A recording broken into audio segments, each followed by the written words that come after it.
সুধা তেজকে বলে, মিস্টার বসু মল্লিক, আপনার কি হয়েছে? আমাকে মণ্ডপ থেকে ওইভাবে টানতে টানতে নিয়ে আসলেন কেন? তেজ বলে, কারণ এই ছবিটা দেখুন সুধা, এই ছবিতে আপনাকে শাখা পলা সিঁদুরে কেন দেখা যাচ্ছে? এখনো তো আমাদের বিয়ে হয়নি, তার মানে এই ছবিটা মিথ্যা, তাই তো? সুধা তো ভীষণ অবাক হয়ে যাচ্ছে, এই ছবিটা আসলো কোথা থেকে? আর আমি তো ওনাকে সব কিছু আগেই বলে দিয়েছি, তাহলে এই ছবিটা দেখার পরেই উনি এমন রিয়াক্ট কেন করছেন?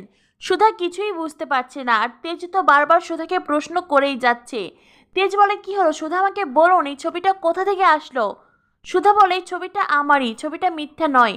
কিন্তু আমি তো আপনাকে সব কিছু বলেছি, আপনার পরিবারকে বলেছি, আর বিয়ের আগে আপনাকে চিঠিতেও সব কিছু জানিয়েছি। তাহলে তাহলে এই ছবিটা দেখার পর আপনার এতটা অবাক হওয়ার তো কিছু নেই।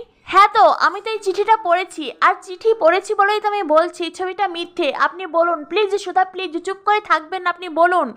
এই বলে তেজ শক্ত করে সুধার কাঁধে 2 হাত রাখে, আর সুধা ব্যথা পায়। তখনই সুধার মনে পড়ে যায় সার্থকের কথা, বিয়ের 3 মাসের সেই নির্যাতিত অন্ধকার জীবনের কথা সুধা এই 3 বছরেও ভুলতে পারছে না।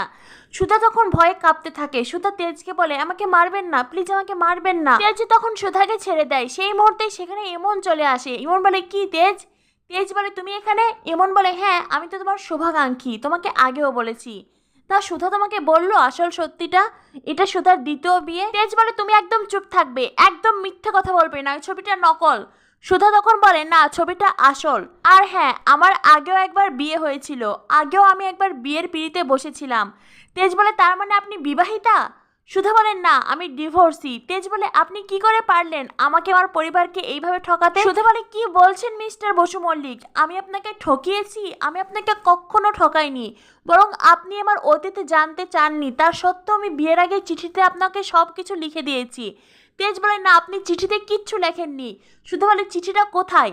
তখনই তেজে সেই চিঠি বের করে। চিঠিটা বের করতেই সুধা দেখতে পায় সেই চিঠিতে অন্য কথা লেখা। সুধা বলে, এই চিঠিটা আমি লিখিনি।